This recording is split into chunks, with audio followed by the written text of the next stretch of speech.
Улсын их хурлын дарга эрхэм гишүүдээ. Монгол Улсын засгийн газраас 2025 оны 1-р сарын 24-ний өдөр улсын их хурл дөрвөн мэдүүлсэн жагсаал цуглаан их хэрэгчлөөний тухай хуулийн шинэсэн найруулгын төсөл болон хам дөрвөн мэдүүлсэн бусад хуулийн төслүүдийн хэлцэх асуудлыг хууль зүйн байнгын орой 2025 оны 4-р сарын 22-ний өдрийн хурлаанаараа хэлцлээ. Хууль санаачлагч Монгол Улсын нэгдүгээр Орос олон улсын гэрээ конвенц жагсаал цуглаан их журмын тухай хуулийн хэрэгжилтийн үр дагаврын үнэлгээний тайлан хүний эрхийн үндэсний комиссаас боловсруулсан хүний эрх хэрэгчлөөний байдлын илтгэлүүдэд тусгасан жагсаал цуглааны талаар судалгаа мэдээлэл дүгнэлт зөвлөмж Amnesty International төрөмс байгууллагаас жагсаал цуглааны их журмын тухай хуулийг шинжилсэн сайжруулахтай холбоотой хийсэн дүгнэлт тайлан Монгол Улсын их хурлын хүний эрхийн дэд хорооноос 2021 оны 12-р сард зохион байгуулсан жагсаал цуглаан зохион байгуулах журмын тухай хуулийн хэрэгжилтийн талаар олон нийтийн хэлэлцүүлэг түүнчлэн нэр бүхий улсын хурлын гишүүдийн санаачилсан жагсаал цуглаан их журмын тухай хууль нэмэлт өөрчлөлт оруулах тухай хуулийн төсөл тусгасан зарим асуудал болон бусад их сурвалжийг үндэслэн жагсаал цуглаан болон түүний төрөл хэлбэрүүдийн шинээр томьёолох жагсах суулгах хэрэгчлөөнд үндэслэхгүйгээр хязгаарлалт тавихгүй байх аяндаа үүссэн жагсаал цуглааны талаарх зохицуул түнчлэн жагсаал цуглаан хийх мэдгэл хөргүүлэх бүртгүүлэх үйл ажиллагаанд дэвшилт зохицуулт бий болгох хууль сахиулах нийтийн журмыг хангах чиг үүргэхий байгууллагаас гүйцэтгэх үйл ажиллагааны хүрээ хязгаарыг тодорхой болгох зэрэг зохицуултыг тусгаж хуулийн төслийг боловсруулжээ. Хууль санаачлагч хуулийн төслийн хэрэгжилттэй холбогдсон гарах эргэн хуулийн этгээд төрийн байгууллагын зардлыг одоогийн мөрдөж буй хууль тогтоомжтой нийцүүлэн эргэн хуулийн этгээд төрийн байгууллагад нэмэлт зардал үүсэхгүй одоогийн батлагдсан орон тоо төсөв зардал нөлөөлөхгүй гэж үзсэн байна. Улсын их хурлын тамийн газар Монгол Улсын их хурлын тухай хуулийн 46 дугаар зүйлийн 46-гийн 5-5 дахь заалт Монгол Улсын их хурлын чуулганы хуралдааны дэгийн тухай хуулийн 34 дугаар зүйлийн 34-ийн 1 дахь хэсэг заасны дагуу хуулийн төслийн талаар хууль зүйн дүгнэлт шийдж гишүүдэд тараасан бөгөөд уг дүгнэлтийг байнгын орооны хуралдаанд танилцуулсан болно. Уг хуулийн төслийг парламентын захим сайданд байршуулж иргэд олон нийтийн саналыг авч байгаа болно. Байнгын орооны хуралдаанаар хуулийн төслийг хэлцэх үед улсын их хурлын гишүүн уян гишиг хуулийн төслийг үзэл баримтлалын хүрээнд дэмжиж байгаагаа илэрхийлж үзэл бодлоо илэрхийлж жагсаал цуглаан хийж байгаа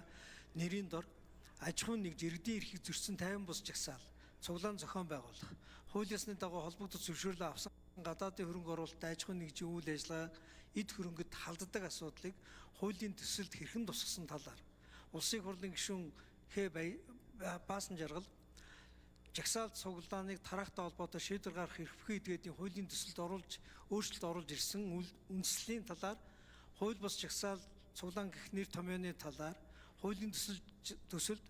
жагсаал цуглаан их хэрэгчлэг илүү нээлттэй болгож байгаа мэт боловч процессын шинжтэй зохицуултуудаар хязгаарлалт хийж байгаа хэсэг талаар улсын их хурлын гишүүн сандаг очир жагсаал цуглаан зохион байгуулан санааталж байгаа этгээд гэж хэнийг ойлгох тухайн жагсаал цуглааныг зохион байгуулж байгаа талаар мэдээллийг эрхвээ этгээдэд хөргүүлж байгаа субъектыг ойлгож болох хэсэг талаар жагсаал цуглаан дээр аливаа асуудал үүсгэж зохион байгуулагчийн хариуцлагын асуудалтай холбоотой тул хууль тодорхой туссан байх шаардлагын талаар жагсаал цуглааныг албатан дарах нөхцөл тогтоогдсон бол уг жагсаал цуглааныг тараах эрх бүхий этгээдийн талаар мөн хуулийн төсөл тусгагдсан аяндаа бий болсон жагсаал цуглаан гэсэн зохицуултын талаар улсын их хурлын гишүүн Он Номинчмиг үзэл бодлоо илэрхийлсэн иргэдийн аюулгүй байдлыг хамгаалах талаар хуулийн төсөлд туссан хэсэг мөн органикаар үүссэн жагсаал цуглааныг санаатай эсвэл төлбөртэй болон бусад нөхцлөөр жагсаал цуглааны үндсэн зорилгыг өөр тийш чиглүүлдэг асуудлыг хуулийн төсөлд хэрхэн тусгасан талаар улсын их хурлын гишүүн Инх баяр төрөөс жагсаал цуглаан хийх зөвшөөрөл авдаг журмалдаг гэхээс илүүтэй үзэл бодлоод чөлөөтэй илэрхийлэх хүний жамсны суур эрхчлөг илүүлэх гэдэг агуулгаар боловсруулж өргөн мэдүүлсэн жагсаал цуглааны хийх хэрэгчлөөний тухай хуулийн төслийг хэлцгийг дэмжиж байгаа талаар байр сууриа илэрхийлж зарим оронд хуульчлагдсан байдаг төлбөртэй зохион байгуулалттай жагсаал цуглааны талаар хууль зүйн сайдын байр суурийг талаар асуулаа. Мөн улсын их хурлын гишүүн Эрдэнэ болд улс төрийн эрхээ эдэлж үзэл бодлоо чөлөөтэй илэрхийлэх Эрдэнэ гэдэг жагсаал цуглааны хэрэгчлөө хомигдмал байх нь хүний эрхийн индекс хэрхэн нөлөөлж байгаа талаар судалгаа болон уг хууль хэрэгжиж эхлээд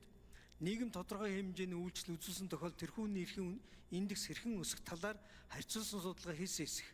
Уг хуулийн төслийн талаарх иргэд олон нийтийн саналыг хэрхэн авсан мөн хуулийн төсөлд хэрхэн тусгасан талаар өнгөрсөн хугацаанд Монгол улсад зохион байгуулагдсан жагсаал цуглааны талаар статус тоо баримт мэдээллийн талаар.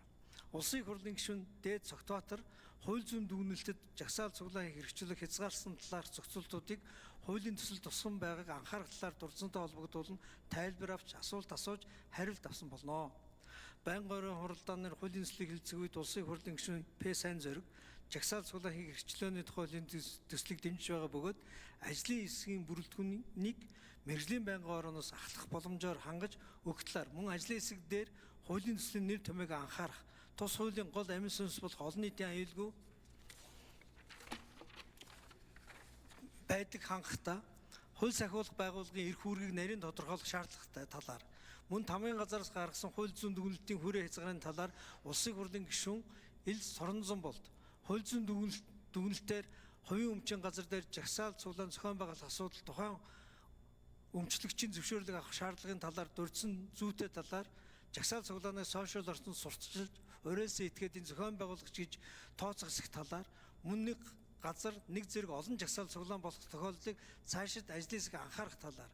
улсын хурлын гишүүн Х. Баасан жаргал олон нийтийн эрх ашигыг хамгаалахаас гадна жагсагчдын эрхийг хамгаалах жагсаал цуглаанд үзэл болоод эрхийлэх эрх чөлөөг хангах талаар хуулийн төсөл олон улсын гэрээ конвенцэд нийцж байгаа хэсэг талаар мэргэжлийн дүгнэлт гаргаж буй механизмыг дэмжиж байгаа талаар улсын хурлын гишүүн Б. Инх 2 улс төрийн нөлөө бүхий итгээд жагсаал цуглааныг саарамжуулах зорилгоор мэдээлэл хийсэн тохиолдолд хэрхэн анхаарах талаар улсын хурлын гишүүн С. Эрдэнэ болд шинэ хууль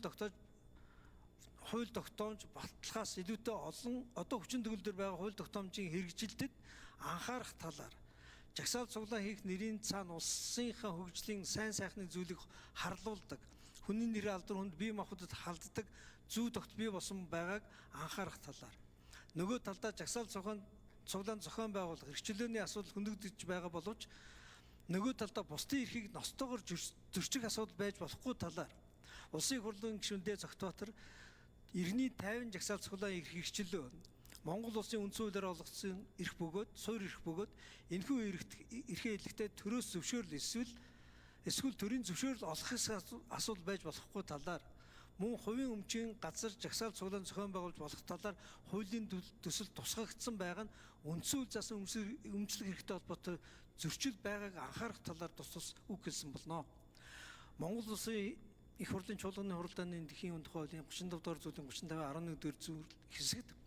байнгын орооны хуралдаанаар хуулийн төсөл түнтэй хамт өргөн мэдүүлсэн төсөл тус бүрийг үзэл баримтлалын хүрээнд дэмжих хэсэг асуудлаар ил санал хураалт явуулна гэж заасны дагуу санал хураалт явуулахад жагсаал цуглаан хийх эрхчлөөний тухай хуулийн шинжилсэн найргын төсөл болон өргөн мэдүүлсэн бусад хуулийн төслүүдийг үзэл баримтлалын хүрээнд хилцэхийг байнгын орооны хуралдаанд оролцсон гишүүдэд олонх дэмжиж чуулганы нэгдсэн хуралдаанаар хилцэхлэгт нь зүйтэй гэж үзлээ. Улсын хурлын эрхэм гишүүдээ жагсаал цуглаан хийх эрхчлөөний тухай хуулийн шинжилсэн найруулгын төсөл болон хамт өргөн мэдүүлсэн хууль хүчингү болсон тооцох тухай, дайны байдлын тухай хуульд өөрчлөлт оруулах тухай, дотоодын зэргийн тухай хуульд өөрчлөлт оруулах тухай, зөрчлийн тухай хуульд өөрчлөлт оруулах тухай, цагдаагийн албаны тухай хуульд өөрчлөлт оруулах, нэмэлт өөрчлөлт оруулах тухай хуулийн төслүүдийн хилцсэн хэсэг талаар хууль зүйн байнгын орооны санал дүгнэлтийн хилцсэн шийдвэр өгөхийг та бүхнээс хүсье. Анхаарал тавьсанд баярлалаа.